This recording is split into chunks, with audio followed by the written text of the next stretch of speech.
সিরাজগঞ্জ উপজেলার থানার মুসলিম জনতা, মৌলভীবাজার জেলার মুসলিম জনতা ভালো করে শুনে নাও, কবর এমন একটি ঘর যেখানে একা থাকতে হবে গো, কেউ সাথী হবে না, কেউ তোমার সঙ্গে যাবে না গো। কবরে যখন রাখা হবে জিন্দা করার পরে রে দুনিয়ার কোনো সঙ্গীরে পাবা না রে। আর দুনিয়া ইন্তেকালের পর তুই আর বিবি তোমার পাশে থাকবে না, যে বিছানা ইন্তেকাল করছে এই বিছানায় কেউ থাকতে রাজি হয় না। রাজি হয় বেটা মনে মনে মনে কয় বাপ মরছে বড় কথা না, আজরাইল বাড়ি চিনছে এটি বড়, পারলে বাড়ি ফলায় ভাগতো, মতলবে পারে না ছাড়তো, কথা হয় না। বহু বাবার সন্তান আছে খাট মাট উল্টাই দিয়েছে, এই খাটে বাপ মরছে, রুহু নাকি আসবে তারা নাকি ডিস্টার্ব করবে, নাউজুবিল্লাহ বলে। এক বেচারা আমারও নিজে নে কোজ রুহু বিলে ক্ষতি করে, আমি মারাত্মক করবো আপনার ফলান বাড়ির থেকে, ফলাইতো না। এটা হলো ধর্মের জ্ঞান নাই, ধর্মের কি নাই।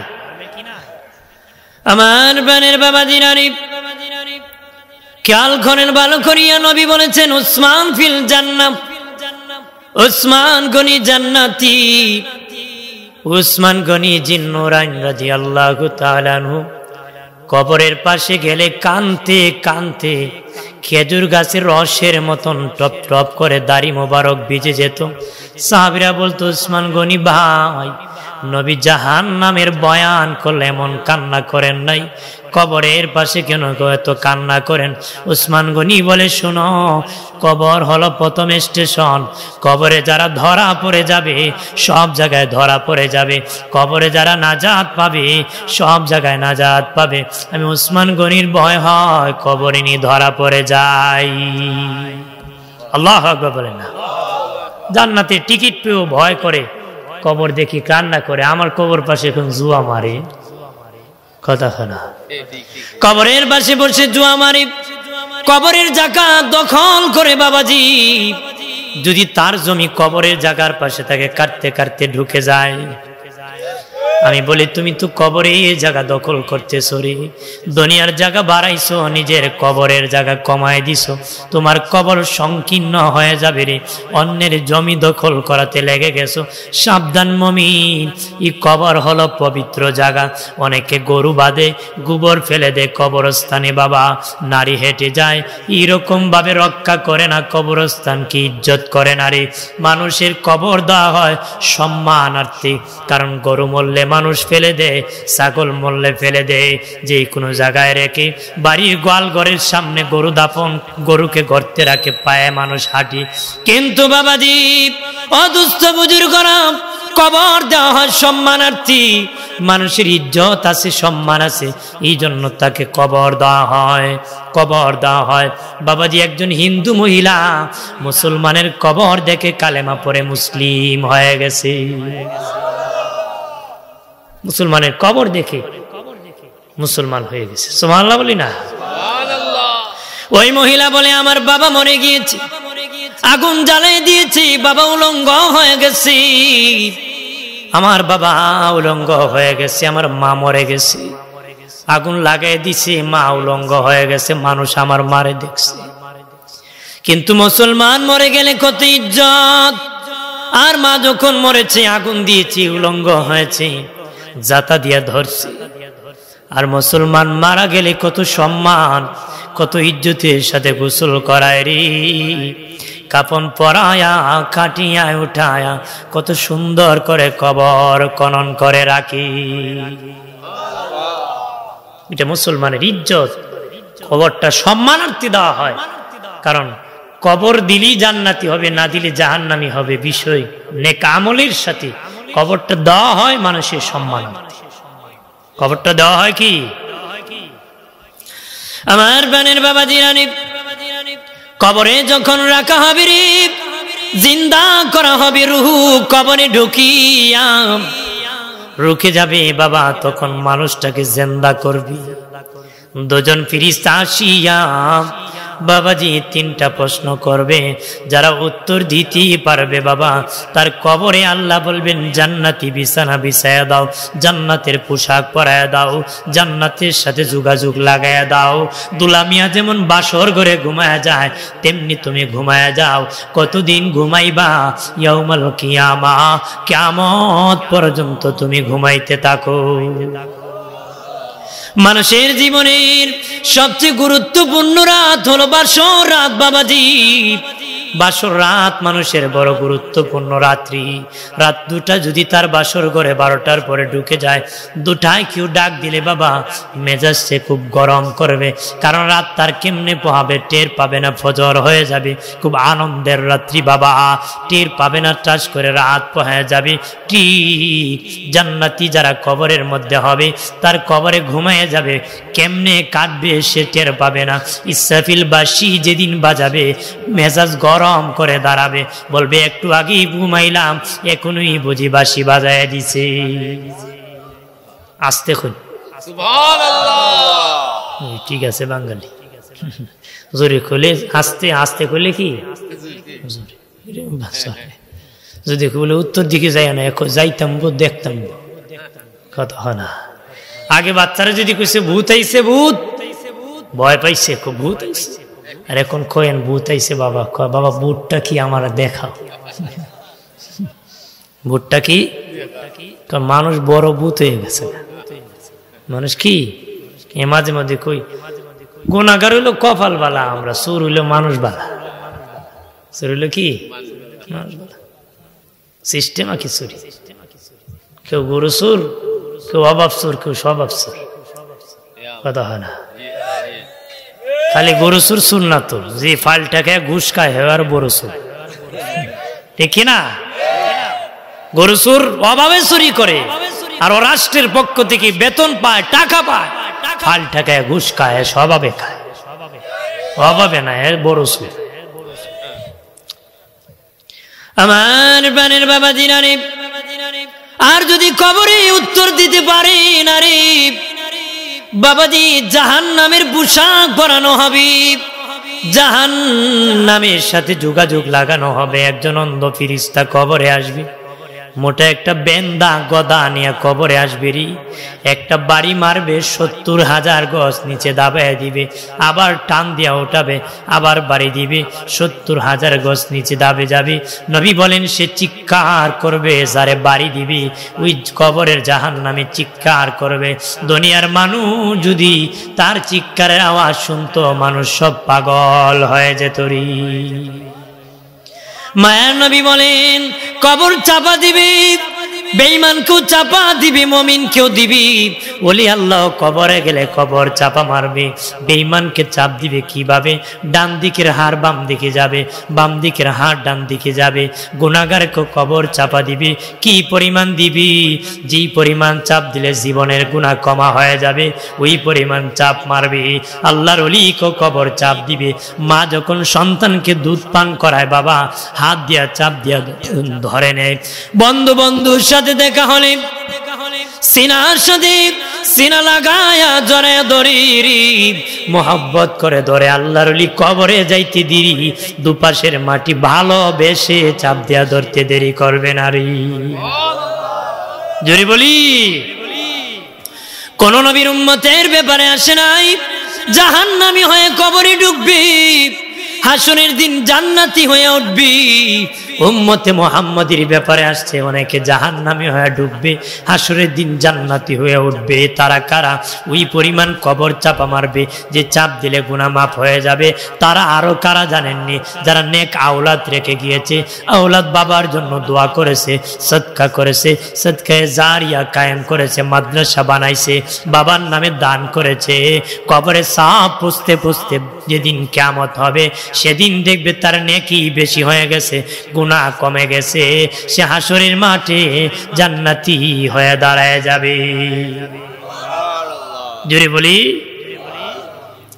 আমার বানের বাবা দিনারে সাদ ইবনে মুআজ রাদিয়াল্লাহু তাআলা আনহু ইন্তেকালের পরে আল্লাহর নবী নিজে জানাজার ইমামতি করেছেন। কবরে যখন লাশ নিয়ে যেতেছে কাটিয়া, নবী কাটিয়ার সাথে যেতেছেন, বুড়ি আঙ্গুলি মুবারকে নবী ভর করে করে যাইতেছেন, পুরা পা মুবারক জমিনে ফেলতেছেন না, বুড়ি আঙ্গুলি মুবারকে ভর করে করে নবী যেতেছেন। সাহাবীরা বলে, নবীজি পায়ে কোনো ব্যথা পাইছেন নাকি? পায়ে ব্যথা হয় নাকি নবী? নবী বলে, না না, তোরা দেখোস না, আমি দেখি। আমার সাদ ইবনে মুআযের জানাজায় অসংখ্য ফিরিস্তা নাজিল হয়েছে, ফিরিস্তা শরীক হয়েছে, এত ফিরিস্তা এসেছে, আমি রাসূলুল্লাহ দুই পা রাখার জায়গা পাইতেছি না রে। এত ফিরিস্তা এসেছে, আমি রাসূলুল্লাহ দুটা পা রাখতে পারতেছি না, এই জন্য বুড়ি আঙ্গুলি মুবারকে ভর করে করে সামনে যেতেছি। ওই সাদ ইবনে মুআজকে যখন কবরে রাখা হলো, পাথর চাপা মাটি চাপা দেওয়ার পরে নবীজি কবরের পাশে কান্নায় ভেঙ্গে পড়ে গেলেন। সাহাবীরা বলে, নবীজি ও মায়ের নবী, কি জন্য কান্না করতেছেন? নবী আমার সাদ ইবনে মুআজকে যখন কবরে রাখা হলো, কবরে যখন মাটি চাপা দেওয়া হলো, দুপাশের মাটি আমার সাদ ইবনে মুআজকে চাপা দিতে শুরু করলো। আমি নবী শুইতে পারি নাই, কান্না ভেঙ্গে পড়ে গেলাম। দোয়া করার কারণে আমার সাদ ইবনে মুআজের কবর জান্নাতের বাগান হয়ে গেছে। আর জোরে বলি, গফ করে কে? আমার প্রাণের বাবা জিনারি মায়ের নবী বলেন, বাবা সাহাবীরা, তোমাদের সামনে কঠিন 5টা বিপদ রয়েছে। কঠিন, জোরে বলেন কয়টা? আর জোরে। এটা আমারও আছে, আপনারও আছে, সবার জীবনে 5টা কঠিন বিপদ রয়েছে। চিল্লাই কাটাই নবী বলেন 5টা বিপদ আছে। 1 নম্বর বিপদ হলো মরণ যন্ত্রণা, 2 নম্বর বিপদ হলো কবরে মুনকার নাকির ভয়াবহ রূপ, 3 নম্বর বিপদ হলো কবরের চাপ, 4 নম্বর বিপদ মিজানের পাল্লা, 5 নম্বর বিপদ ফুলসিরাতের পার। সবাই ফারিও গেছেন কেন ফুলসিরাত না? বাকি কথা হয় না। এই 5টা আমারও আছে। কি? মরণ যন্ত্রণা, কবরে মুনকার নাকি ভয়াবহ রূপ, কবরের চাপ, মিজানের পাল্লার ভয়াবহ মোকাবেলা, ফুলসিরাতের কথা হয় না। কঠিন পরীক্ষার দিন মানুষ কাঁপে যে কোন কঠিন সামনে আমার মোকাবেলা করতে হবে, কোন ভাষায় করব? যে ভাষায় বলেছে সে ভাষা কি আমি জানি?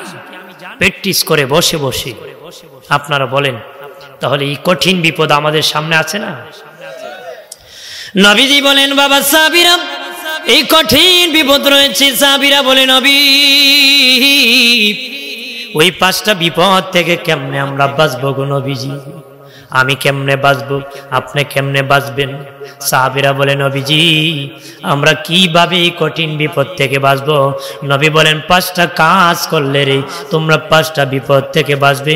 1 নম্বর, মরণ যন্ত্রণা যদি সহজ করতে চাও, তোমরা ফজরের নামাজ পড়ে নিবারি। ফজরের নামাজ পড়ে নিলে তোদের মরণ সহজে হয়ে যাবে। আর যদি না হয়, মরণ বড় কঠিন, কঠিন মরণ। বাবাজি ঈসা নবীর মা মারিয়াম আলাইহিস সালাম, আজরাইল আসে, মারিয়াম তোমার রূহ কবজ করব গো। মারিয়াম আলাইহিস সালাম কো, আমার বাবা ঈসা বাজারে গেছে, একটু সময় দাও, কারণ আমি তার বাবা নাই, বাবা মার দুটোটা আদর দিয়ে তাকে আমি লালন পালন করছি। ওরে মালাকুল মউত, আমাকে একটু সময় দাও, আমার ছেলে ঈসা বাজার থেকে আসুক। আজরাইল কয়, না না, সময় দেওয়ার সুযোগ নাই, রুহটা কবজ করে দিয়েছি। ঈসা নবী বাড়ি আসিয়া দেখে মা ঘুমায় আছে, অপেক্ষা করতে করতে দেখে মা ঘুম থেকে উঠে না, ডাকতেছে ডাকতেছে, দেখে মার ইন্তেকাল হয়ে গেছে।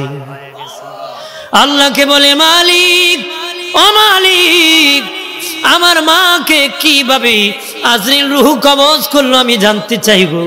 ঈসা নবীকে আল্লাহ ক্ষমতা দিয়েছেন মুর্দারে জিন্দা করতে পারতেন। ওনার মাকে জিন্দা করিয়া জিজ্ঞেস করে, গো মা, কিভাবে তোমার রূহটা আজরাইল কবজ করেছে? ঈসা নবীর মা বলে, রে বাবা ঈসা, মালাকুল মউত যখন আমাকে রূহটা কবজ করেছে, আমার মনে হয়েছে একটা জিন্দা মানুষকে যদি উল্টা লটকাইয়া তার পা থেকে যদি নিচের দিকে চামড়া জিন্দা অবস্থায় চামড়া টানিয়া নিচের দিকে আনলে যত কষ্ট হয়, তার চেয়ে বেশি কষ্ট আমার হইছে রে বাবা। ঈসা নবী বলে, আজরাইল রে, আমার মারে এত কষ্ট দিলি। আজরাইল ডেকে বলে, না না নবী, আমি নেককার রূহ কবজ করতে দুনিয়া আসি, বদকারের রূহ কবজ করতে দুনিয়া আসি না গো নবী। নেককার যারা, তাদের রূহ কবজ করতে আমি দুনিয়া আসি। আপনার মাকে খুব সহজে আমি কবজ করেছি। এত সহজ হওয়ার পরে যদি এত যন্ত্রণা হয় রে, না জানি আমার আপনার মরণ যন্ত্রণা কেমন হয় রে, না জানি আমার আপনার মরণ যন্ত্রণা কেমন হয়। নবী বলেন, বাবা সাবিরা, তোমরা ফজরের নামাজ আদায় করিও রে, যদি করতে পারো রে, মরণ তোদের জন্য সহজ হয়ে যাবে। একটু চিল্লায় বলে আল্লাহু আকবার। 2 নম্বর বিপদ, কবরে মুনকার নাকির ভয়াবহ রূপ ধরবে। এত ভয়ঙ্কর দেখে মানুষ তরতর করে কাঁপবে। তাদের আকৃতি এত ভয়ঙ্কর দেখে মানুষ ভয়তে কাঁপতে শুরু করবে, কম্পন শুরু হবে। এদের ভয়াবহ আক্রান্ত ওই দেহ থেকে বাবা, রূপ থেকে বাঁচতে গেলে নবী বলেন, জোহরের নামাজ তোমরা পড়ে নিবা, মুনকার নাকি ভয়াবহ রূপ থেকে তোমরা বাঁচতে পারবারে। 3 নম্বর নবী বলেন, কবর সংকীর্ণ হবে, কবর চাপা মারবে। ওই চাপ থেকে বাঁচতে গেলে তোমরা আসরের নামাজ পড়বা। আসরের নামাজ আদায় করলে তাদের কবর সংকীর্ণ হবে না, কবর জগৎ হয়ে যাবে, বিশাল বড় কবর হয়ে যাবে, এটা জগৎ হয়ে যাবে, জান্নাতের সাথে যোগাযোগ হয়ে যাবে। 4 নম্বর বিপদ, মিজানের পাল্লার কাছে। নবী বলেন, তোদের মিজান যদি ভারী করতে চাস, তোরা মাগরিবের নামাজ আদায় করবে। মাগরিবের নামাজ যদি আদায় করতে পারো, তোদের মিজানের পাল্লা ভারী হয়ে যাবে, জান্নাত তোদের নসিব হয়ে যাবে। 5 নম্বর বিপদ, নবীজি বলেন, ফুলসিরাত তলোয়ার হতে দাঁড়ানো হবে, আবু শাম হতে অন্ধকার হবে বাবা, চুল হতে চিকন হবে, এমন একটা রাস্তা হবে ফুলসিরাত। এক মহিলা শুনিয়া কয়, আন্তাজি কইতা কইেন না হুজুর, এটা কোনো একটা রাস্তা হইতে পারে না। কি কয়? চুল থেকে চিকন একটা রাস্তা হইতে পারে? আজের কথা কয়েন না। আপনার কোন চুলের চেয়ে চিকন রাস্তা বানাইতে পারে কে? কথা বলেন। এটা আল্লাহর দ্বারা সম্ভব। কার দ্বারা সম্ভব? আল্লাহর দ্বারা। বাবা দিনানি আমার খেয়াল করেন, নবীজি বলেন, ওই রাস্তা অতিক্রম করে তোমরা জান্নাতে যেতে হবে রে বাবা সাবিরাম। কেউ জান্নাতে বাবা বিজলির আকারে পুল পার হবে, কেউ আবার ঘোড়ার দৌড়ে নে পার হবে, কেউ আবার হামাগুড়ি দিয়ে পার হবে। রাস্তা একটা ঠিক, কিন্তু গতি হবে কয়েকটারে, কারণ লাইটের পাওয়ার যত বেশি, দৌড়ের গতি তত বেশি। লাইটের পাওয়ার যত বেশি, দৌড়ের গতি কি? আমার হাতের মোবাইল দেখে 3 হাত দৌড়, 5 হাত মারলে অত কেউ দেয়াল ভাঙবো, নাহলে পুকুরে পড়বে, খাতা হয় না, গাড়ির নিচে পড়ে মরবো। আপনার এখন গতিটা বাড়বে কেমনে? লাইটের পাওয়ার বেশি হলে যত বেশি, তত গতি বেশি। কিয়ামতের দিন ফুলসিরাতের উপরে দৌড়ের গতি কার বেশি হবে বাবা? যার আমল বেশি তার লাইটের পাওয়ার বেশি, যার আমল কম তার লাইটের পাওয়ার কম।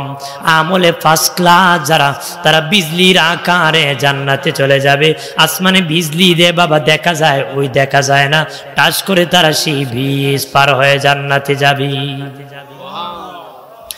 আবার কেউ ঘোড়ার দৌড়ে নিয়ে যাবে, তার পাওয়ার যেমন তেমন বাবা দৌড় দিবি। কেউ আবার হামাগুড়ি দেওয়া যাবে, তার সামান্য সামান্য আলো থাকবে, সামান্য আমল, এই জন্য হামাগুড়ি দেওয়া যাবে। যদি ফুলসিরাত পার হতে হয়, পরিপূর্ণ আমল করো। নবী কয়, যে ব্যক্তি এশারে নামাজ আদায় করবে, তার ফুলসিরাত আলো হয়ে যাবে, বিশাল বড় ব্রিজ হয়ে যাবে, পার হয়ে আল্লাহর জান্নাতের মেহমান হবে। আরো জোরে বলি সুবহানাল্লাহ। বাবা দিরানি আমার খেয়াল করেন, আল্লাহর নবী আম্মা জান আয়েশা সিদ্দিকা রাদিয়াল্লাহু তাআলা আনহাকে নিয়ে আলোচনা করতেছেন। মা আয়েশা একদিন বলে, নবীজি আপনার ইন্তেকালের পরে আপনি কোথায় শুইবেন, আপনার রওজা মুবারক কোথায় হবে? নবী বলেন, আয়েশা এখনো সিদ্ধান্ত গ্রহণ করি নাই, তুমি কি জানো নি আমি কার কাছে শুইব রে আয়েশা? আম্মা জান আয়েশা কো নবী আমরা 9 জন বিবি আপনার খেদমত করে, কিন্তু একজন বিবির আপনি বলতে পারেন না, উনি খাদিজাতুল কুবরা, মনে হয় আপনি খাদিজার পাশে শুইবেন। আরো জোরে কই সুবহানাল্লাহ। নবীজি বলেন, না রে আয়েশা এখনো সিদ্ধান্ত করি নাই, আরো কোনো খবর জানোনি? আম্মা জান আয়েশা কো নবী মনে হয় আপনি আপনার বাবার পাশে শুইবেন না। নবী বলেন, না এখনো সিদ্ধান্ত গ্রহণ করি নাই। মা আয়েশা কো নবী মনে হয় আপনি আপনার মায়ের পাশে শুইবেন। নবীকে এখনো সিদ্ধান্ত গ্রহণ করি নাই। মা আয়েশা কো নবী নিজের হাতে একটা কবরস্থান বানাইছেন জান্নাতুল বাকি, সেখানে মনে হয় আপনি শুবেন। নবী কো আয়েশা এখনো সিদ্ধান্ত গ্রহণ করি নাই, আর কি কোনো খবর জানেননি? মা আয়েশা কয়, ইয়া রাসূলুল্লাহ আমি আর বলতে পারবো না, আপনি বলেন কোথায় শোবেন? নবী কয়, আয়েশা রে আমি যেদিন মেরাজ রজনীতে মেরাজে গিয়েছি, আমার বুরাক যখন থেমেছে, জিবরিলকে বলেছি, জিবরিল এটা কি আসমান না দুনিয়া রে? কয়, ইয়া রাসূলুল্লাহ এটার নাম হলো দুনিয়া, নাম হলো ইয়াসরিব, যেখানে আপনার বুরাক থেমেছে এখানে আপনার বিবি আয়েশার হুজরা হবে, সেখানে নবী আপনার রওজা মুবারক হবে। রে আয়েশা তোমার এই হুজরা শরীফে যদি আমি শুইতে চাই তুমি জায়গা দিবা নিরে?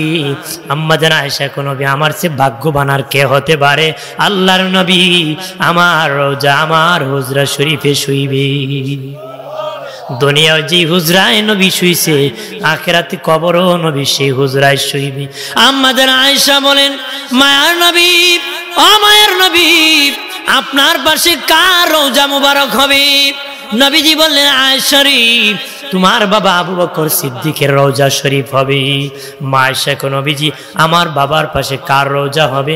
নবী বলেন, আয়েশা তোমার বাবার পাশে তোমার রওজা মুবারক হবে।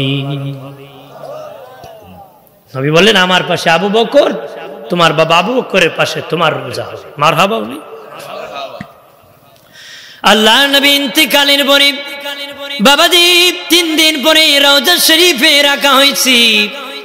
বাবাজি 3 দিন কেন দেরি করা হয়েছে? কয়েকটা কারণ আছে।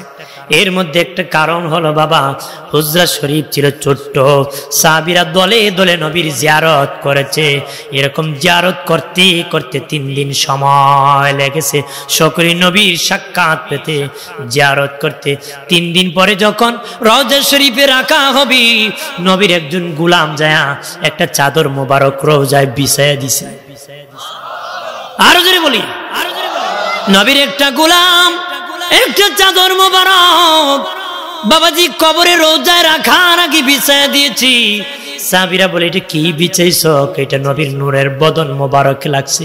এটা যেই নবীর নূরের বদন মোবারক লাগছে সেই নবীর দেহের নিচে মানায় এটা জান্নাতি চাদর বিছায়া দিয়েছে। একটু চিল্লায় বলে আল্লাহু আকবার।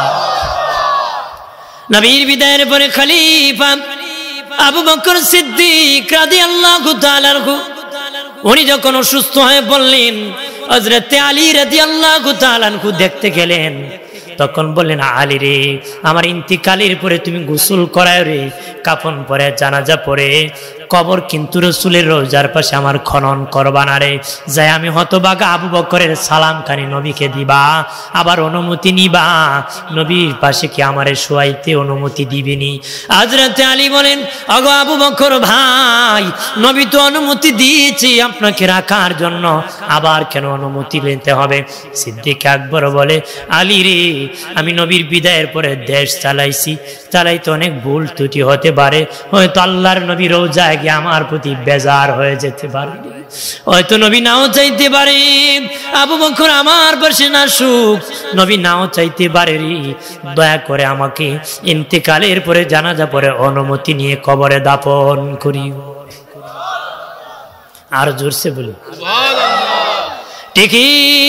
হযরত আবু বকর সিদ্দিক রাদিয়াল্লাহু তাআলা ইন্তেকালের পরে গোসল করা, কাফন পরে, জানাজা পড়িয়া লাশ কাটিয়া উঠায়া রওজার পাশে রাখিয়া হযরত আলী নবীকে সালাম দিয়া বলে, ইয়া রাসূলুল্লাহ, আপনার হতভাগা আবু বকর আপনার পাশে নবী শুইতে চায়, অনুমতি দিবেন নি? আলী বলেন, একবার বলেছি কোনো শব্দ নাই, দুবার বলেছি কোনো চাওন নাই, তিনবার বলেছি নবী কোনো কথা বলে নাই। আমি আলী ভয় পেয়ে গেলাম, সেজদায় পড়ে কান্না শুরু করলাম, নবী যে হিজরতের সাথী আবু বকর, গুহার সাথী আবু বকর মক্কার বাড়িঘর বিক্রি করে মদিনার পল্লীতে ঘর নির্মাণ করেছে আপনি রাসূলুল্লাহর পাশে নামাজ পড়ার জন্য। নবী, মায়ের নবী এত তাড়াতাড়ি আবু বকরকে কেমনে ভুলে গেলেন? উত্তর দিতেছেন না। হযরত আলী বলেন, আল্লাহর কসম কে বলি রে, নবীর রওজা তরতর করে কাঁপতে শুরু হলো, আর রওজার ভিতর থেকে আওয়াজ আসলো, আলী বন্ধুর পাশে বন্ধু শুইবে, অনুমতির কোনো দরকার নাই, শুয়ে দাও, দুই বন্ধু এক চাদরের নিচে শুয়ে থাকবো। আর জোরে সিদ্দিক আকবরকে দাফন করা হলো। এরপরে হলেন খলিফা ওমর ইবনুল খাত্তাব রাদিয়াল্লাহু তাআলা আনহু। আল্লাহ নবী বলেছেন, আয়েশা রে, আবু বকরের পাশে তোমার রওজা হবে রে। কিন্তু হযরতে ওমর ফারুক অসুস্থ হয়ে যখন পড়লেন, ওনার ছেলে আব্দুল্লাহ ইবনে ওমর কি, হযরত ওমর অসুস্থ হয়েছিলেন বাবাজি, মসজিদের নামাজ অবস্থায় ইমামতি করতেছেন, মুনাফিকরা আক্রমণ শুরু করে দিয়েছে। মুনাফিকরা যেই ক্ষতি করেছে রে, কাফেরে তো ক্ষতি করতে পারে নাই রে। হযরত ওমর ইবনুল খাত্তাব নামাজে ইমামতি করতেছে, নামাজের মধ্যে অতর্কিত আঘাত শুরু করছে, দেহের থেকে রক্ত মুবারক ঝরঝর করে পড়তেছে। উনি দেখেন আর ইমামতি করতে পারবো না, পিছনে একজন সাহাবীর হাতে ধরে টান দিয়ে নামাজের বিছানায় দাঁড় করায় দিয়েছে। আমি পারতেছি না, তুমি নামাজ পড়াও, আমি ওমর ইন্তিকাল হতে পারি, আমার নবীর মসজিদের ইমামতি বন্ধ হতে পারে না রে, আমি ওমর শহীদ হয়ে যেতে পারি, আমার নবীর মসজিদে আদালত মসজিদে নববীর ইমামতি বন্ধ হতে পারে না, তুমি ইমামতি করুরি। অসুস্থ হয়ে যখন পড়লেন, ওনার ছেলে আব্দুল্লাহ ইবনে ওমরকে ডাকলেন, এরে বাবা আব্দুল্লাহ ইবনে ওমর, প্রথম খলিফা আল্লাহ নবীর পাশে শুইছে রে, দ্বিতীয় খলিফা তো তার পাশে শোয়ার কথা, কিন্তু কবরের কোনো জায়গা নাই। আল্লাহর নবী মা আয়েশাকে জায়গা দিয়ে গেছিল। বাবা আব্দুল্লাহ ইবনে ওমর, আমার বড় মন চায় রে, নবীর পাশে একটু শুইতাম, যদি একটু শান্তি লাগতো, তুমি একটু মেহেরবানি করে আম্মা জান আয়েশার বাড়ি যায় যদি আমার সালামটা দিতা, আর যদি বলতো কবরের জায়গাটা মা আয়েশা আমার দান করে দিত, আমি আমার নবীর পাশে ঘুমাইতাম।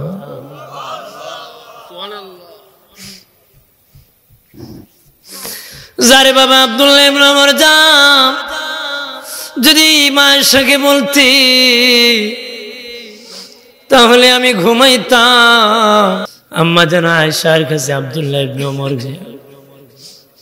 বলে, আমার আব্বা জান আপনাকে সালাম দিয়েছে, নবীজি আপনাকে কবরের জায়গা দিয়ে গেছে, আমার বাবার বড় ইচ্ছা আপনার বাবার পাশে শুইতেছে, মেহেরবানি করে আমার বাবাকে যদি আপনি কবরের জায়গা দান করে দিতেন, আমার বাবা একটু শান্তি পাবে। মায়েশা মনে মনে দুনিয়ার সব দেওয়া যায়, নবীর পাশে কবরের জায়গা তো দেওয়া যায় না। আমি যদি কবরের জায়গা না দিই, হাসরের মাটি আমার স্বামী রহমতের নবী যদি বলে, আয়েশা আমার বন্ধু ওমর আমার পাশে শুইতে ছিল, কেন তুমি দেও না? আমার বাবা যদি রাগ করে, মা আমার বন্ধু ওমর চেয়েছিল কবরের জায়গাটা, তুমি কি দান করতে পারো? মা আয়েশাকে আমি বড় লজ্জায় পেরে যাবো, আব্দুল্লাহ ইবনে ওমর যাও, তোমার আব্বাজানকে আমার সালাম দিও, আর বলিও আমার কবরের জায়গা আমি তাকে দান করে দিছি। এই জন্য মা আয়েশার রওজা হয় নাই, নবীর পাশে আবু বকরের পাশে ওমর ইবনুল খাত্তাবের রওজা হইছে। সাল্লাল্লাহু আলা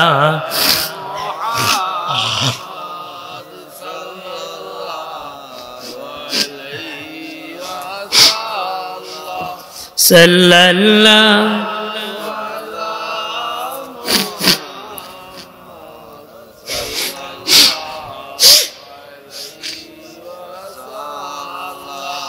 আমল নামায় দুরূদ শরীফ বেশি জাগার হাসরের দিন সুপারিশ আগে তার সাল্লাল্লাহু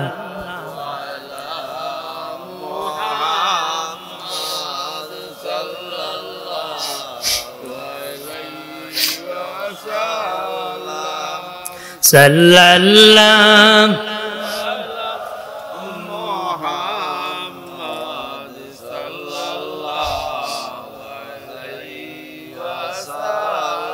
খারাপ লাগতেছে নাকি? আর কি কিছুক্ষণ বলবো? মনোযোগ দিবেন? আর কিছুক্ষণ বলি, মোনাজাত করি। আমার প্রাণের বাবা দিনারে খেয়াল করেন ভালো করিয়া, ও প্রাণের বাবাজি, আল্লাহর নবী মরণের চিন্তার কথা বলেছেন। قال رسول الله صلى الله عليه وسلم كثرة ذكر الموت وتلاوة القرآن। নবী বলেন বেশি বেশি করে মৌতের জিকির করবা, বেশি বেশি করে তোমরা কোরআন তেলাওয়াত করবা। মৌতের চিন্তায় পাপ থেকে বাঁচাবে, কোরআন তেলাওয়াতে তোমাদের ঈমান বাড়ায় দিবি। আর জোরে বলি বাবা দিনারে আমার খেয়াল করেন, ও বাবাজি, এই জন্য কবরস্থানের ইজ্জত করবেন রে, আর জিয়ারত করবেন বাবা। ছেলেকে নিয়ে হাতে ধরে ধরে কবর জিয়ারত করবেন, কবরকে সংরক্ষণ করবেন, সম্মান করবেন। ছেলেকে ধরে ধরে নিয়ে জিয়ারত করবেন। রবিবার দিবাগত রাত্রি জিয়ারত করা সুন্নত, বৃহস্পতিবার দিবাগত রাত্রি জুমার দিন জিয়ারত করা সুন্নত, 2 ঈদের দিন জিয়ারত করা সুন্নত, লাইলাতুল কদরে জিয়ারত করা সুন্নত, লাইলাতুল বরাতে জিয়ারত করা সুন্নত, মাইয়িতকে দাফনের পরে জিয়ারত করা সুন্নত। বাকি যে কোনো দিন যে কোনো সময় কবর জিয়ারত করা যায়। আল্লাহর নবীর ইন্তিকালের পরে আম্মা জান আয়েশা প্রতিদিন রাতের বেলা নবীর রওজা জিয়ারত করতেন। আল্লাহু আকবার বলেন না। মা আয়েশা বুরকা পরে যান না, স্বাভাবিকভাবে যেতেন, কারণ নবী হলেন ওনার স্বামী, সেখানে তো পর্দার কোনো দরকার নাই। মা আয়েশা প্রতিদিন রাতের বেলা নবীজির রওজা শরীফ জিয়ারত করতেন। তিনার বাবা আবু বকর যখন ইন্তেকাল করলেন তখনও তিনি এইভাবে জিয়ারত করতেন। যখন ওমর ইবনুল খাত্তাবের রওজা মুবারক হলো তখনও মা আয়েশা জিয়ারত করতেন, কিন্তু বুরকা পরে জিয়ারত করতেন। আর জোরে বলি বাবাজি, কবর জিয়ারত আছে রে, বেশি বেশি করে কবর জিয়ারত করবা। জিয়ারত করলে মুর্দারও লাভ হয়, জিন্দারও লাভ হয়। বাবার পাশে কবরের পাশে দাঁড়াইয়া ছেলে যখন দোয়া করবে রে, আল্লাহ খুশি হইয়া বাবারও ক্ষমা করে দেয়, ছেলেরও ক্ষমা করে দেয়। আল্লাহর নবীর সাহাবী হযরত আবু যার গিফারি রাদিয়াল্লাহু তাআলা আনহু বলেন, আল্লাহর নবীর সাথে আমি আবু যার গিফারি জান্নাতুল বাকিতে কবরস্থানে জিয়ারতে গিয়েছি। নবীজি অন্ধকার রাত্রিতে নবী 2 হাত বাড়াইয়া জিয়ারত করতেছে, নবী 2 হাত বাড়াইয়া।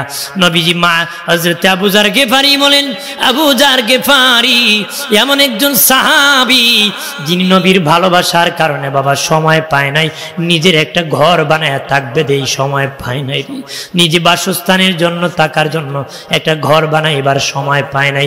নবীকে এত ভালোবাসতো আবু যার গিফারি, যাকে আসমানের ফেরেশতা পর্যন্ত চিনত। বাবাজি দিনের কালেমা পড়ে মুসলিম হয়ে গিয়েছে। 3 মাস পরে আল্লাহর নবীর দরবারে আসিয়া বলে, মায়ার নবী, ও দিনের নবী, জমজমের পানি সম্পর্কে জানতে চাই, জমজম কূপ সম্পর্কে আপনার কাছে জানতে চাই। নবী কয়, কেন রে বাবা আবু যার? কয়, 3 মাস আগে আপনার কাছে কালেমা পড়ে মুসলিম হয়ে গিয়েছি। আমার মা বাবা বেঈমান, বাড়িতে যাই নাই, পকেটে গোস রুটি কেনার মতন কোনো পয়সা ছিল না। 3 মাস ধরে জমজমের পানি খেয়ে আছি, এখন আমার দেহ হালাক হয় নাই। নবীজি বললেন, বাবা আবু যার, রে বাবা বুঝার আরো অনেক দিন খেতে পারবে, হালাক হবে না, কারণ জমজম কূপের সম্পর্ক আল্লাহর জান্নাতের সাথে।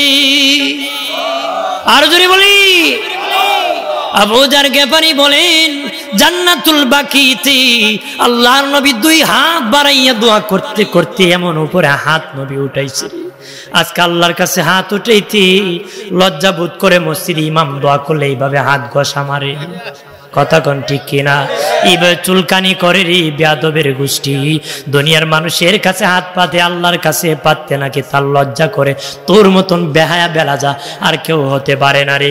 আবুজার গেফারি বলেন আল্লাহর নবী আল্লাহর দিকে আসমানের দিকে দুই হাত বাড়াইতে বাড়াইতে এত উপরে নবী উঠেছে, আমি আবুজার নবীর বগল মোবারক পর্যন্ত দেখতে পেয়েছি। আরো জোরে বলি আবুজার গেফারি কয় নবী এমন কান্না করেছি, আমি তখন দেখলাম জান্নাতুল বাকির সব জান্নাতি হয়ে গেছে। আমি আবুজার গেফারি তখন জান্নাতুল বাকিতে তাকাইলাম, দেখলাম একটা ভাঙ্গা কবর নি দেখা যায় রে, একটা ভাঙ্গা কবর নি দেখা যায়। যদি দেখা যাইতো আমি আবুজার গেফারি ভাঙ্গা কবরের ভিতরে ঢুকে যাইতাম। যদি ঢুকতে পারতাম নবীর দোয়া আমি আবুজারের ব্যাপারে নসিব হয়ে যেত। আমার আল্লাহর নবী সরওয়ারি, আমার মায়ার নবী কান্ডারি, দয়া কর আমি দয়ার ভিখারি, দয়া হাসরের কান্ডারি হয়া নিয়মরে পার করিয়া, হাসরের কান্ডারি হয়া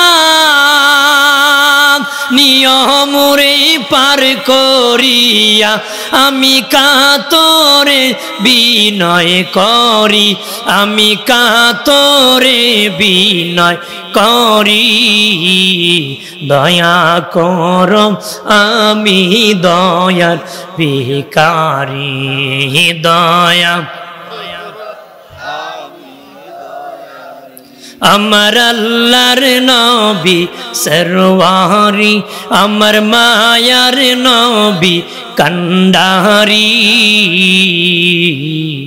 দয়া কর আমি দয়ার ভিখারি, দয়া কর। আমার প্রাণের বাবা দিরানি, ও বাবাজি খেয়াল করেন ভালো করি। আরে ও দুস্থ বুজুর্গরা, নবী এত দয়ালু, নবী এত মায়া করি। নবী কো যেই কবরে তুই কাউকে দেখতে পাবে না, তুই যদি আমার উম্মত আশিক হয়ে থাকস সেই কবরে তোর নবীকে দেখতে পাবি। আর জোরে আম্মা জানা আয়েশা সিদ্দিকা রাদিয়াল্লাহু তাআলা আনহা বলেন একই কম্বলের নিচে ঘুমাইতাম, একদিন দেখি নবী আমার কম্বলের নিচে নাই। ভাবলাম অন্য বিবির হুজরায় নবী আছে, তালাশ করে দেখি কোনো বিবির হুজরায় নবী নাই। ভাবলাম মাঝে মধ্যে নবী জান্নাতুল বাকিতে কবরস্থান জিয়ারতে যায়, মনে হয় নবী জিয়ারতে গেছে।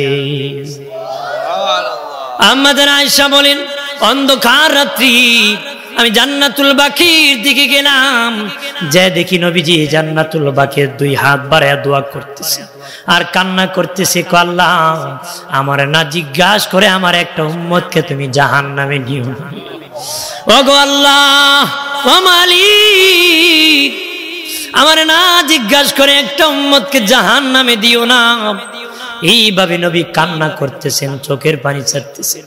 আম্মা জান আয়েশা বলেন দোয়া যখন শেষ প্রান্তে চলে আসলো, আমি আয়েশা বুঝতে পারলাম দোয়া শেষ হলে নবী আর থাকবেন না, হুজরায় চলে আসবেন। আমি আগে আগে হাঁটিয়া হুজরা শরীফে আসিয়া কম্বল গায়ে দিয়ে শুয়ে রইলাম। নবীজি হুজরা শরীফ আসিয়া দেখি আয়েশা ঘুমিয়ে আছে। নবী কয় আয়েশা রে, তুমি চমৎকার চালাকি চিনো রে আয়েশা, কিছুক্ষণ আগে আমার পাশে তুমি জিয়ারতে ছিলা, এখন বুঝি আমারে দেখাইতেছো তুমি ঘুমে আসো। মাশা কম্বল ফেলে দি মুস্কি হাসি দিয়া নবী আমি যে আপনার পাশনে অন্ধকার রাত্রিতে ছিলাম, কেমনে গো আপনি আমাকে দেখলেন? নবীজি বলেন, আয়েশা রে আয়েশা, তুমি কি আমাকে অন্য নবীর মতন মনে করছো? অন্য নবীরা দিনে দেখলে রাত্রে দেখতে পারতো না রে, সামনে দেখলে পিছনে দেখতো না, ডানে দেখলে বামে দেখতো না। আমি রাসূলুল্লাহ ফারাআইতু মাশারিকাহা ওয়া মাগারিবাহা, পৃথিবীর পূর্ব প্রান্ত থেকে পশ্চিম প্রান্তে যত কিছু হয় রাত দিন 24 ঘন্টা আমি দেখতে পাই। আমি রাসূলুল্লাহ সব দেখতে পাই। মা আয়েশা বলে, ও দিনের নবী, এত কান্না করেছেন জান্নাতুল বাকিতে, আল্লাহ কি কোনো ভালো সংবাদ আপনাকে দিছিনি? কোনো ভালো সংবাদ কি আল্লাহ আপনাকে জানাইছিনি? অনেক কান্না করছি। নবী বলেন, আয়েশা রে, দুটা ভালো সংবাদ আল্লাহ আমারে জানাইছে। ওরে আয়েশা, আমি যখন বলেছি আল্লাহ আমার একটা উম্মতকে তুমি জাহান্নামে দিও না, আমাকে না জিজ্ঞেস করি, আল্লাহ কয়, হাবিব আমি ওয়াদা করতেছি কিয়ামতের দিন আপনি রাসূলুল্লাহকে না জিজ্ঞেস করে আপনার একটা উম্মতকে আমি জাহান্নামে দিব না গো। খবর ভালো না মন্দ? খুশি না বেজার? জাহান্নামে কে কে যেতে রাজি? কেউ রাজি? জাহান্নামের খাইসলো ছাড়তে তো রাজি না। হ্যাঁ, জাহান্নামের যত আকাম আছে সব করে, কিন্তু দুনিয়ার কেউ জাহান্নামে যেতে চায়? কোন বিধর্মীকে যদি বলেন, হে বেটা তুই জাহান্নামে, হেও মেজাজ চড়া করে। মুসলমান দূরের কথা, ও কি মেজাজ চড়া করে। কিন্তু দুনিয়ার মানুষ জান্নাতের কাজ করতে চায়, খালি জান্নাতে চায়। এক বেটা হুজুর দোয়া করুন জান্নাত দেখই। আরে বেটা কেমনে দেখইব? টিকিট মিকিট পেয়েছেন? না, আলাদা কাজ আছে। নামাজ টামাজ পড়নি? না, নামাজ মাজ পড়ি না, আলাদা কাজ আছে। কি আছে? আলাদা গোপন ভান্ডার, আলমারি। আর এটা কিছু অল্প বিদ্যা ভয়ঙ্কর। জুতারে আলমারি, কুত্তারে রেলগাড়ি। ওর মতন লোক এমনই বলবে। আমার বানের বাবা জিরানি, নবীজি বলেন, আয়েশা রে, আরে আয়েশা, 2 নম্বর সংবাদ হলো রে, আমার মা বাবা মিল্লাত ইব্রাহিমের উপর ইন্তেকাল করেছেন। আমার মা বাবা মিল্লাত ইব্রাহিমের উপর ইন্তেকাল করেছেন। আমার ধর্ম, আমার কালেমা গ্রহণ করতে পারেন নাই। ওই জিয়ারতের মধ্যে আমার মা বাবাকে জিন্দা করিয়া, আমার কালেমা পড়াইয়া, আমার আল্লাহ আমার মা বাবাকে ডাবল ইমানদার বানায়া আমি রাসূলুল্লাহর উম্মত বানাইছি। আর আমি নবীকে আল্লাহ কল, নবী আপনি আপনার মা বাবার জন্য দোয়া করুন, রব্বিরহামহুমা কামা রাব্বায়ানি সগীরা। নবী আপনি আপনার মা বাবার জন্য দোয়া করুন, আপনি আপনার মা বাবার জন্য দোয়া করুন, আপনি আপনার মা বাবার জন্য দোয়া করুন। আমাদের দেশে অনেক বেঈমান আছে, আমার নবীর মা বাবাকে বেঈমান বলে। আমার নবীর মা বাবা যদি বেঈমান হতেন, আল্লাহ নবীকে মা বাবার জন্য দোয়া করতে বলতেন না। যে মৌলানারা কয় নবীর মা বাবা বেঈমান, আওয়াজ করে উত্তর দিবেন, তোরা ডাবল বেঈমান। ঠিক কিনা বলে? আমার নবীর মা বাবার সেরা মুমিন জান্নাতি। কথা বলেন না? জানিয়া রাখেন, আরে রাজনগর উপজেলার থানার মুসলিম জনতা, মৌলভীবাজার জেলার মুসলিম জনতা ভালো করে শুনে নাও। আমার নবী দূরের কথা, আমার নবী দূরের কথা, পৃথিবীর কোন নবী বেঈমানের ঘরে জন্মগ্রহণ করে নাই।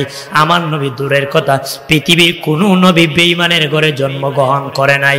অনেকে বলতে পারেন, হুজুর ইব্রাহিম নবীর বাবা আজর ঠাকুরের কথা শুনছি, আজর ঠাকুর ব্রাহ্মণ ছিল, মূর্তি বানাতো, বাজারে বাজারে বিক্রি করত। আপনি বলেন পৃথিবীর কোন নবী বেঈমানের ঘরে জন্মগ্রহণ করে নাই, কিন্তু আজর ঠাকুর তো ব্রাহ্মণ ছিল, মূর্তি বানাতো। তাফসীর খুলে দেখেন, বাইনাস সাতর হাসিয়া খুলে দেখেন বাবাজি, হাসিয়ার মধ্যে এসেছে আজরটা করে ইব্রাহিম নবীর জন্মদাতা পিতা না, আজরটা করে ইব্রাহিম নবীর লালন পালনকারী পিতা, আজরটা করে লালন পালন করেছে আল্লাহ পিতা বলে সম্বোধন করেছে। আর ইব্রাহিম নবীর জন্মদাতা পিতার নাম তারেক, উনি জান্নাতি ছিলেন, মুসলিম ছিলেন। এক কথায় পৃথিবীর সব নবী রহমতের ঘরে, ইমানদারের ঘরে আগমন করছে।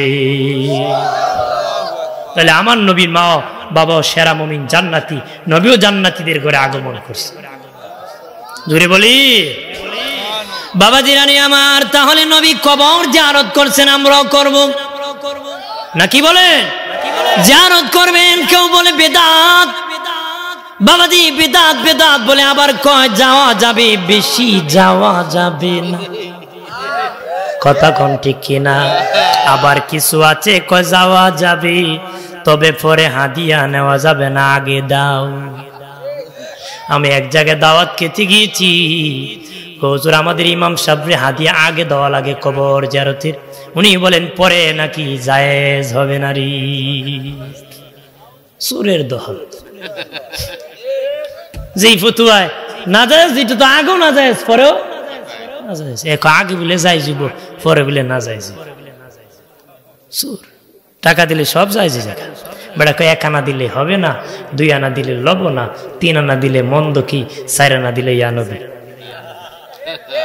কথা হয় না? টাকা বলে কিয়াম করে, আর ফতোয়া জিজ্ঞাসা করলে বেদাত। আপনারা বলেন আমরা দি কিয়াম করি, টাকায় করি না নবীর মহব্বতে করি। ওরা টাকা দিলে কিয়াম, আর ফতোয়া জিজ্ঞেস করলে কি কয়? বেদাত। কথা হয় না? লোভী আমার বানের বাবা দিনানি, খেয়াল করেন ভালো করিয়া ও প্রাণের বাবাজি। এই জন্য বেশি বেশি করে কবর জিয়ারত করবেন রে। কবর জিয়ারত করলে মুর্দার পাশে গেলে নিজের একটু ভয় আসে বাবাজি। কবরের ভয়, হাসরের ভয় আসে রে। কতদিন ঘুমাবো কবরে জানি না রে, আল্লাহ জানে কতদিন ঘুমাবো। তবে শুনে রাখেন, সর্বশেষ যে লোকের রুহটা কবজ করা হবে রে, ওই লোকটা যার পরে আর কোনো মানুষ নাই, শেষে যে রুহ কবজ করা হবে, ওই লোকটা মাটির নিচে 40,000 বছর ঘুমাতে হবে। ওর ইন্তেকালের 40,000 বছর পরে কিয়ামত হবে বিচারের। অর্থাৎ প্রথম হলো দুনিয়ার ধ্বংসের কিয়ামত। ইসরাফিলের প্রথম বাঁশি হবে, দুনিয়ার ধ্বংস হবে। দ্বিতীয় ফুটা হবে, বিচার শুরু হবে রে। মধ্যখানে 40,000 বছর চলবে রে, 40,000 বছর চলবে। একাধারে আমার আল্লাহ 40,000 বছর বৃষ্টি নাজিল করবে। জোরে কই একাধারে আমার আল্লাহ সুবহানাহু ওয়া তাআলা 40,000 বছর পর্যন্ত বৃষ্টি নাজিল করবে। একাধারে 24 ঘন্টা বৃষ্টি হবে। এই বৃষ্টির দ্বারা পৃথিবী সমতল হবে। তখন কোনো প্রাণী থাকবে না, মানুষ থাকবে না, ঘর থাকবে না, গাছ থাকবে না, কিছুই থাকবে না। প্রথম সিংহার পুয়ে সব তোলার মতন উড়ে যাবে। মানুষ সব ইন্তেকাল হয়ে যাবে, সব মানুষ মাটির নিচে চলে যাবে। একাধারে 40,000 বছর পর্যন্ত আসমান থেকে বৃষ্টি আসবে। বৃষ্টির দ্বারা পৃথিবী সমতল হবে, সমান হবে। মানুষের দেহ গঠন কবরের মধ্যে হবে, কবরে মানুষের দেহ গঠন করা হবে। ওই সময় আল্লাহ আল্লাহ আর কিছু থাকবে না, আজরাইল সহ ইন্তেকাল হয়ে যাবে। ও বাবাজি, আল্লাহ আল্লাহ এই সময় কিছু থাকবে না, শুধু আল্লাহ। তবে 8টা জিনিস ধ্বংস হবে না। কয়টা বলেন? জোরে বলেন। আরশ, কুরসি, লৌহ, কলম, জান্নাত, জাহান্নাম, ইসরাফিলের সিংহা আর মানুষের রূহ। এই 8টা ধ্বংস হবে না। 8টা কি? ইসরাফিলের সিংহা ধ্বংস হবে না রে। ইসরাফিলের সিংহা কত বড় জানেননি? নবী বলেন, তোদের হাতে যদি হারুলির টিকটিকির ডিম রাখোস, তোদের ডিমটা অনেক ছোট্ট হবে, হাতটা অনেক বড় রে। ইসরাফিলের সিংহার হাতি দুনিয়াটা টিকটিকির ডিমের সমান হবে, আর হাতটা হবে ইসরাফিলের সিংহারি। ইসরাফিলের সিংহার ভিতরে প্রত্যেকের নামে একটা আসন থাকবে বাবা। আমারও একটা আসন আছে, আপনারও একটা আসন আছে। ওই সিংহার ভিতরে মানুষের রূহ থাকবে, ইসরাফিলের সিংহার ভিতরে। প্রত্যেকটা মানুষের নামে একটা করে আসন থাকবে রুহুর। ওই সিংহার ভিতরে বাবা সবার আসন আছে। এই বিশাল বড় সিংহার ভিতরে প্রত্যেকটা মানুষের রুহু থাকবে। জোরে বলি। এরপরে আমার আল্লাহ ইসরাফিলকে বানাবেন, সব ফেরেশতাকে বানাবেন। বানায় ইসরাফিলকে আল্লাহ বলবেন, তুমি বাঁশি বাজায় দাও রে, আমি আদালত বিচার হাসরের মাঠ কায়েম করে দিব রে। আরো জোরে বলি সুবহানাল্লাহ। আমি বিচার শুরু করব। তখন প্রত্যেকটা মানুষের কবরের দরজা খুলে যাবে, নিজেরা নিজেদের কবর থেকে দাঁড়িয়ে যাবে। বাবাজি, কবরের মধ্যে দেহ গঠন করা হবে রে।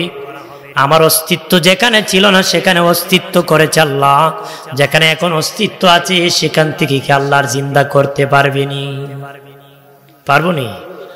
আল্লাহ পারবো না? খেনে মিয়া জিন্দা হাসর খারিবা না। তার মানে আগে আমার কোনো ভিত্তি ছিল না, ওইখান থেকে বানাইছে। এখন তো আমার একবার বানাইছে। আপনি বলেন প্রথম বানাইতে মানুষের কঠিন হয়, দ্বিতীয়টা সহজ হয়। কথা না, আল্লাহর ব্যাপারে কোনো কিছু কঠিন হয়? আল্লাহ প্রথমে বানিয়ে ফেলছে, দ্বিতীয়বার বানানো তো কোনো কাজই না। কতক্ষণ ঠিক কিনা? মানুষকে বাবা জিন্দা করা হবে, দলে দলে কাতারে কাতারে দাঁড়াবে বাবাজি। তবে বাবা মানুষ দলে দলে কাতারে কাতারে দাঁড়াবে। নারীরা দাঁড়াবে, পুরুষরা দাঁড়াবে, মহিলারা দাঁড়াবে, নবী রাসূলগণ দাঁড়াবে, সাহাবীরা দাঁড়াবে, ওলি আল্লাহরা দাঁড়াবে। তবে কারো পরনে বস্ত্র থাকবে না, কারো পরনে কাপড় থাকবে না। আম্মা জান আয়েশা শুনিয়া কান্দিয়া কো নবীজি, যেদিন কারো পরনে বস্ত্র থাকবে না গো, আমি আয়েশার তো বস্ত্র থাকবে না নবীজি, সেদিন আমি আয়েশা লজ্জা বোধ করতেছি। কেমনে গো নবী, উলঙ্গ অবস্থায় হাসরের মাঠে আমি হাঁটবো। মা আয়েশা কান্দিয়া বলতেছি, ও মায়ের নবী, হাসরের মাটি যেদিন সব নবীরা উলঙ্গ হয়ে দাঁড়াবে, সাহাবীরা উলঙ্গ হয়ে দাঁড়াবে, ওলি আল্লাহরা উলঙ্গ হয়ে দাঁড়াবে, নারী পুরুষ সবাই উলঙ্গ হয়ে দাঁড়াবে। নবীজি আয়েশা, আমি আয়েশার বড় লজ্জা লাগতেছে। নবী বলেন, আয়েশা রে লজ্জা বোধ করিও না, লজ্জা বোধ করিও না রে আয়েশা। যেদিন সবাই উলঙ্গ দাঁড়াবে, কেউ কারো দিকে তাকাইবার সময় পাবে না, এত মানুষ দাঁড়াবে। আল্লাহ নিজ হাতে হাসরের মাটি মানুষ যখন দাঁড়াবে, জায়গা হবে না। আল্লাহ নিজ হাতে হাসরের মাঠটাকে টান মেরে ডাবল প্রশস্ত করে দিবেন। তখন তারপরে এত মানুষ দাঁড়াবে, দুপা রাখতে যত জায়গায় বেশি জায়গা পাবে না রে। নবী বলেন, আয়েশা কেউ কারো দিকে তাকাইবার সময় পাবে না রে, সবার আমল নিয়ে পেরেশানিতে থাকবে, দৌড়াইতে থাকবে। আম্মা জান আয়েশা বলেন, নবীজি যেদিন সব নবী উলঙ্গ দাঁড়াবে, সব নারী পুরুষ উলঙ্গ দাঁড়াবে, সেদিন কি আপনি রাসূলুল্লাহ নাকি উলঙ্গ দাঁড়াবেন? নবীজি বলেন, আয়েশা যেদিন সব নবী উলঙ্গ দাঁড়াবে, সাহাবীরা উলঙ্গ দাঁড়াবে, ওলি আল্লাহরা উলঙ্গ দাঁড়াবে, নারী পুরুষ উলঙ্গ দাঁড়াবে, একমাত্র আমি রাসূলুল্লাহ উলঙ্গ দাঁড়াবো না রে। আয়েশা কো নবী কি পরে আপনি দাঁড়াবেন? নবী কয়, আয়েশা আমি হায়াতুন নবী, আমার কাফনের কাপড় হায়াতের কাপড়। ইসরাফিল বাঁশি যেদিন বাজাবে, আমার কাফনের কাপড় পরে আমি দাঁড়ায় যাব রে। আয়েশা বলেন, নবীজি আমার নবী সেদিন সর্বপ্রথম জান্নাতি পোশাক কাউকে দেওয়া হবে? আল্লাহু আকবার বলেন না। নবীজি বলেন, আয়েশা রে ওই দিন আমি রাসূলুল্লাহকে জান্নাতি পোশাক সর্বপ্রথম দেওয়া হবে। তবে রে আয়েশা, আমি রাসূলুল্লাহ প্রথম পরব না, প্রথম ইব্রাহিম খলিলুল্লাহকে আনুষ্ঠানিকভাবে জান্নাতি পোশাক পরানো হবে। কেন জানোনি? ইব্রাহিম নবীকে যখন আগুনে ফেলে দিবি বাবা, ফেলতে পারে না। ইবলিস বুড়া দরবেশের স্রোত ধরে কোন নমরুদ, ইব্রাহিমকে যদি আগুনে ফেলতে চাও এই মুহূর্তে উলঙ্গ করো। ইব্রাহিমের ফিরিস্তা ধরে রাখছি, উলঙ্গ করলে ফিরিস্তারা লজ্জা পাবে, চলে যাবে। উলঙ্গ করো। নমরুদ অফার দিছি, পরিমাণ টাকা দিব ইব্রাহিমকে যে উলঙ্গ করতে দিতে পারে। আজর ঠাকুর বলেন, ও খোদা নমরুদ, আমি নিজেই আমার ছেলেকে ধরে এনে দিয়েছি, টাকা আর একজন নিবে কেন? আমি উলঙ্গ করব। বেরি দিয়া হাত পাও বাঁধা আছে, বাবার পায়ের দিকে ঝুঁকতে চায়। আজর মানে নাই। ইব্রাহিম নবী কয়, বাবা অন্তত পক্ষ আমাকে লজ্জায় উলঙ্গ করে লজ্জায় ফেলে দিও না, কাপড় খুলে আমাকে লজ্জায় ফেলে দিও না। আজর মানে নাই। জোর করিয়া ইব্রাহিম নবীর জামা কাপড় খুলে নিয়েছে, উলঙ্গ করে মানুষের সামনে লজ্জায় ফেলে দিয়েছে। আল্লাহ বলেছেন, ইব্রাহিম তোমাকে মানুষের সামনে উলঙ্গ করে লজ্জায় ফেলে দিয়েছি ইব্রাহিম, এই জন্য আমি এর প্রতিদান হিসেবে তুমি কিন্তু কাপড় ছেড়ছো, আমাকে ছাড়ো নাই। আমি কিয়ামতের দিন সবার সামনে আনুষ্ঠানিকভাবে তোমারে প্রথম কাপড় পরাবো। নবীজি বলেন, আয়েশা রে, আরে আয়েশা, আমি প্রথম জান্নাতি পোশাক পাবো, তবে ইব্রাহিম নবী প্রথম পরবেন। আল্লাহু আকবার বলেন না। মা আয়েশা বলে, নবীজি হাসরের মাঠে কত কাতার মানুষ হবে গো, কত কাতার মানুষ হবে। নবী বলেন, আয়েশা 120 কাতার মানুষ হবে, 120 কাতার মানুষ হবে। আম্মা জান আয়েশা বলে, নবীজি আপনার উম্মত কত কাতার হবে? আল্লাহ নবী বলেন, আয়েশা আমার উম্মত 80 কাতার উম্মত হবে, সব মিলে 120 কাতার হবে। আমি রাসূলুল্লাহর একাই 80 কাতার হবে। নবীজি বলেন, আমার একাই 80 কাতার হবে। মা আয়েশা বলেন, ও নবীজি কিভাবে আপনার উম্মতকে চিনবেন, কিভাবে আপনি আপনার উম্মতকে চিনতে পাবেন? নবী বলেন, 3টা পরিচয় আমি চিনতে পারবো আমার উম্মতকে। 1 নম্বর, আমার উম্মতের কপাল থেকে নূর চমকাবে, নূর চমকাবে। নবী বলেন, বাবা সাহাবীরানি, অসংখ্য ঘোড়ার মধ্যে যদি কিছু ঘোড়া চান কপাল্লা থাকে, তাদেরকে চিনতে তোদের কি সমস্যা হবে নাকি? সাহাবীরা কো, নবী না না, নবী কো আমার উম্মত হাসরের মাঠে চান কপাল্লা হবে, কপাল থেকে নূর চমকাবে। পৃথিবীর কোন নবীর উম্মতের কপাল থেকে নূর চমকাবে না, কোন নবীর উম্মতের কপাল থেকে নূর চমকাবে না, একমাত্র আমি রাসূলুল্লাহর এক প্রকার উম্মতের কপাল থেকে নূর চমকাবে। 2 নম্বর পরিচয়, নবী বলেন, আয়েশা রে আয়েশা, আমার উম্মতের আমলনামা ডান হাতে হবে। আল্লাহু আকবার বলেন না। আয়েশা, যাদের আমলনামা ডান হাতে হবে তারা আমি রাসূলুল্লাহর উম্মতিটা হলো 2 নম্বর পরিচয়। 3 নম্বর পরিচয়, নবী কো আমার অনেক উম্মতের শিশু বাচ্চা ইন্তেকাল করেছে। শিশু বাচ্চা যাদের ইন্তেকাল করে, ওই বাচ্চার ওসিলায় মা বাবা জান্নাত পাবে। ওর মা বাবা যদি ধৈর্য ধরতে পারে, সবর করতে পারে, ধৈর্য ধরতে পারে, আল্লাহ জান্নাত দিবে। আল্লাহু আকবার বলেন না। বাবাজি শুনি আম্মা জান আয়েশা কাঁদিয়া কয়, নবী আমার তো একটা সন্তানও হলো না গো নবী, একটা সন্তান হয়ে যদি মরেও যেত তার উসিলায় আমি জান্নাত পেতাম। আমার তো একটা বাচ্চা হইল না নবী, একটা বাচ্চা হলে আমি এই বাচ্চার উসিলায় জান্নাতে যেতাম। নবী আয়েশা, তোমাকে তো আল্লাহ সন্তান দেয় না, তারপরে তুমি ধৈর্য ধরেছো, সবুর করেছো, ওই ধৈর্যের কারণে তোমার জান্নাতে আমি রাসূলুল্লাহর কাছে পৌঁছায়া দিবি। নবীজি বলেন, আয়েশা আরে আয়েশা, 3 নম্বর পরিচয়, আমার উম্মতের শিশু বাচ্চারা হাসরের মাঠে আমার উম্মতের সামনে দৌড়াদৌড়ি করবে, উম্মতের সামনে দৌড়াদৌড়ি করবে। যাদের সামনে দৌড়াদৌড়ি করবে তারা আমি রাসূলের উম্মত। নবী বলেন, হাসরের মাঠে একদল বিনা হিসাবে জান্নাতে যাবে, আর একদল বিনা হিসাবে জাহান্নামে যাবে। আর এক দলের হিসাব সহজ হবে, আর এক দলের হিসাব কঠিন হবে। শেষ কথা আমার, এক দলের বিনা হিসাবে জান্নাতে যাবে, আর একদল বিনা হিসাবে জাহান্নামে যাবে। আর এক দলের হিসাব সহজ হবে, আর এক দলের হিসাব কঠিন হবে।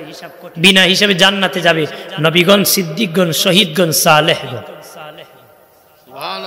আর যদি বলি তাদের হিসাব হবে না, তারা বিনা হিসাবে জান্নাতে যাবে, তারা স্বতন্ত্র। সুবহানাল্লাহ বলি। বিনা হিসাবে জাহান্নামে যাবে মুসলমান ছাড়া যত ধর্মের বর্ণের কাফির যারা আছে, মোট কথা হলো যত কাফির আছে তারা বিনা হিসাবে জাহান্নামে যাবে, কারণ ঈমান নাই, হিসাব নাই। কথা বলেন না। ঈমান থাকলে আমলের দাম আছে, মিজান টাঙ্গাবে আল্লাহ। মিজান কেমন হবে? দাড়ি পাল্লার মতো হবে, না পেশার মাপার পাল্লার মতন হবে, না জোর মাপার পাল্লার মতো হবে, না স্বর্ণ মাপার পাল্লার মতন হবে। তবে মিজান হবে কেমন হবে আল্লাহ জানে।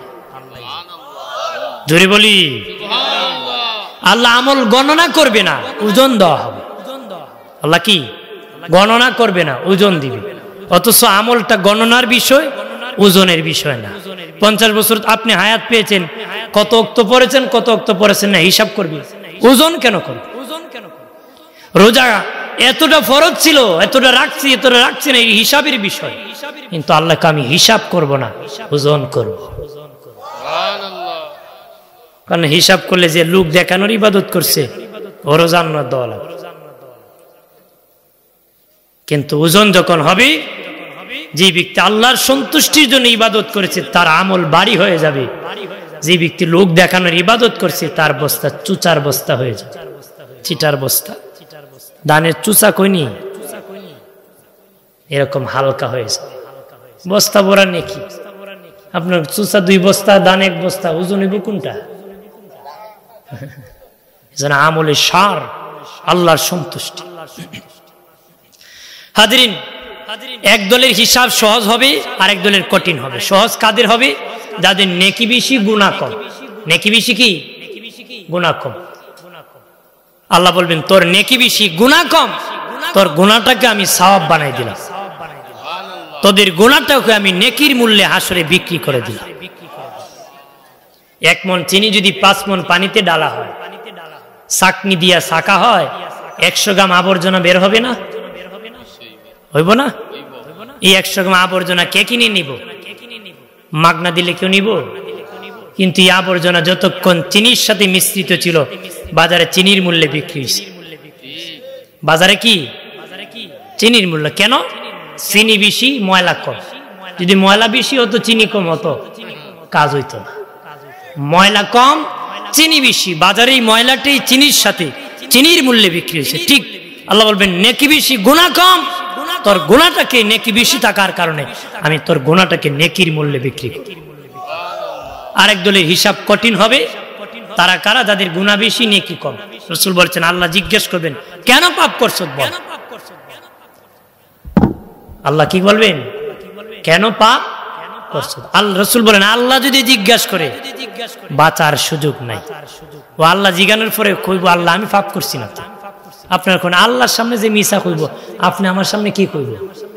বুঝেন সাফা দুনিয়ায় মিথ্যা কথা কই এমন ডাক করছে, আসরের মাঠে আল্লাহর সামনে মিথ্যা কই কথা হয় না।